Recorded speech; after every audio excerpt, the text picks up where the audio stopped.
Chers frères en Christ, je vous salue. Je suis l'élève Fania Jeanne Calvin en classe de terminale D.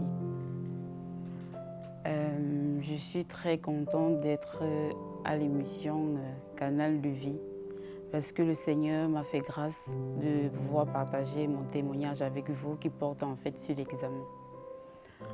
Bon, comme vous pouvez le constater, j'ai donné ma vie en Christ. Ça fait de cela 2 ans. En fait, je l'ai accepté comme mon sauveur et mon Seigneur, en fait. Parce que j'ai constaté que sans lui, en fait, rien ne marchait dans ma vie. Rien, absolument rien.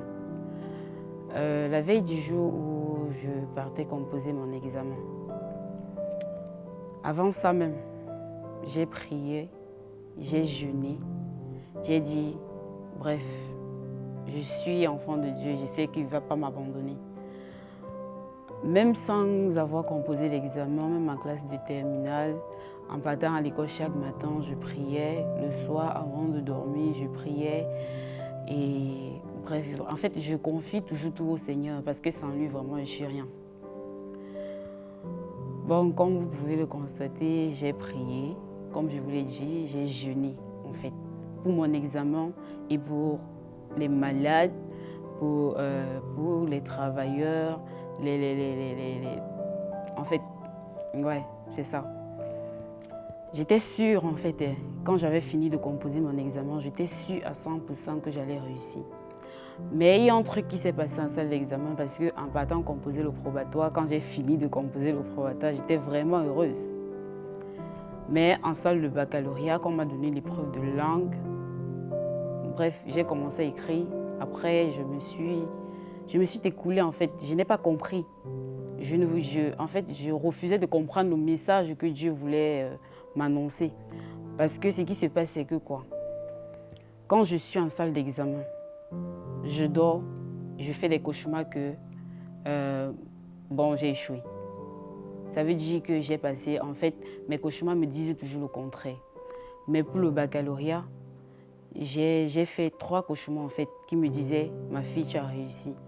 Bon, je me suis levée parce que je savais déjà à quoi m'attendre, en fait, mais je ne voulais pas accepter la réalité. J'ai dit, Seigneur, non, tu ne peux pas m'abandonner. J'ai mis mes 2 genoux au sol. Bon, j'ai continué.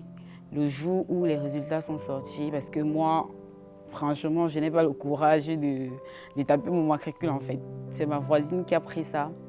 Elle a tapé, elle a secoué la tête. Et elle m'a dit, ce n'était pas bon.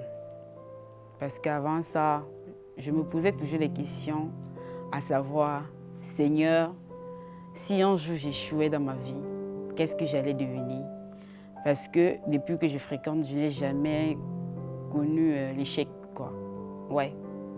Ce jour-là, à 12h en fait, parce que les résultats sont sortis, mais moi j'ai tapé ma part à 12h. Oui. Quand ma voisine m'a dit que c'était pas bon, je me suis évanouie, j'ai fait au moins 1 heure de temps. Ma mère savait déjà que non, elle allait partir m'enterrer au village, des choses comme ça. J'ai pleuré, j'ai maudit en fait le jour-là. J'ai dit, bon, c'est un jour que je ne vais jamais oublier de ma vie, quoi. J'ai maudit, j'ai dit, en fait, Dieu m'a oublié. Comment je peux prier, comment je peux gêner, comment je peux faire tant de choses. Mais lui, tout ce qu'il trouve à faire, c'est qu'il a accepté en fait qu'on mette un R en bas de mon nom. Après ça, ma mère vient, elle me dit, est-ce que c'est toi qui payes la pension? Est-ce que c'est toi qui payes les répétiteurs? Est-ce que c'est toi qui fais telle chose? Je lui ai dit non. Mais là n'est pas la question c'est que j'ai échoué. Pourtant, j'apprenais 22 heures. Je ne dormais pas, j'étais debout. Je faisais 22 heures, parfois 22 heures, 2 heures, parfois 1 heure, 6 heures. J'apprenais franchement parce que je savais que non, même si on monte ou on descend, j'aurai mon examen. Mais Dieu a dit non, ma fille. Tu es trop pressée en fait. Ce n'est pas ce que je veux pour toi. J'ai pleuré 1 à 2 jours. Après, il y a ma camarade qui m'a écrit, qui m'a dit, toi tu es là, tu as seulement échoué le bac. Et c'est même ta première fois d'échouer le bac. Tu es là, tu fais comme si tu veux mourir. Elle me dit, tu sais combien de fois j'ai composé le probatoire, je n'ai pas eu. J'ai composé le probatoire 5 ans, j'ai même cru qu'on m'avait maudit en fait. Mais j'ai su que non, c'était la volonté de Dieu. Bon, tout ceci, c'est pour vous faire comprendre que avec Dieu en fait, c'est la patience. Et je ne sais pas vraiment. Parce que si je n'avais pas confiance en Dieu, c'est qu'aujourd'hui, je ne suis pas debout. Parce que toujours cette année, à cause de l'examen, j'ai vu les gens mourir. Mourir pourquoi? Je ne sais pas. Parce que tu n'as pas eu ton bac? Non. J'ai eu aussi ma petite cousine que après le mercredi où les résultats du bac sont sortis, où c'était jeudi matin, on m'appelle, je me lève à 6 heures. Je me dis, bon, il me faut mettre les louanges et l'adoration. Subitement, mon téléphone sonne, on me dit, ta petite cousine, elle est morte. Il dit, mais Seigneur, ça veut dire quoi? Je n'ai pas encore fini de digérer l'échec. Toi, tu m'envoies encore le message. Toi, je ne sais pas. En fait, qu'est-ce que je t'ai fait? J'ai parlé. Elle avait eu son CEP. Elle n'avait même pas eu le temps de jubiler, en fait. Elle est morte, elle est partie. Et il y a aussi madame qui m'a dit, imagine tu as ton bac et le lendemain tu meurs. Tu vas dire que c'était l'examen de quoi? Mais il y a aussi certaines camarades qui ont écrit dans le groupe et ont dit, en fait, se moquaient quoi. Ben, je me suis dit, ça ne fait rien. Vous avez eu votre examen, c'est bien beau. Mais ce qui est sûr, c'est que Dieu pourvoira en fait. Ce n'est pas encore mon moment. Dieu n'a pas voulu que j'ai l'examen si cette année parce que il réserve de grandes choses en fait pour moi.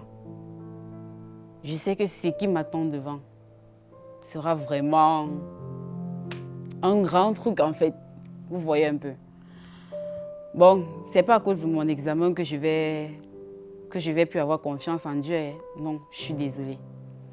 Parce que sans lui en fait, je ne peux rien. Je ne peux pas avancer ni reculer. Parce que c'est lui qui me donne la force chaque jour. C'est lui qui me fait sourire en fait.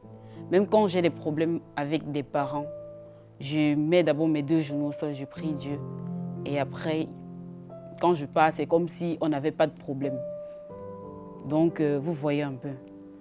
Donc, c'est pour vous dire que parfois dans la vie, quand vous faites des choses qui ne marchent pas et que vous priez même, ça ne donne pas. Ça ne veut pas dire qu'il vous a oublié. Il vous voit. En fait, c'est un test, si je peux dire ça. En fait, il est en train de vous faire...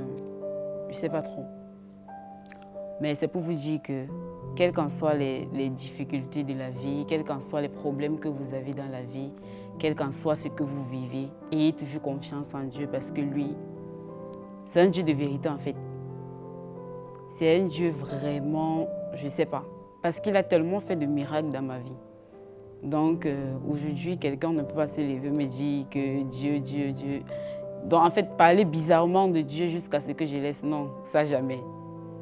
Parce qu'il a tellement opéré de miracles que moi-même, je ne m'attendais pas. Donc mettez toute votre confiance en Dieu. Je vous en prie vraiment. Parce qu'il est le début, il est la fin de toutes choses. Il est le commencement. Merci.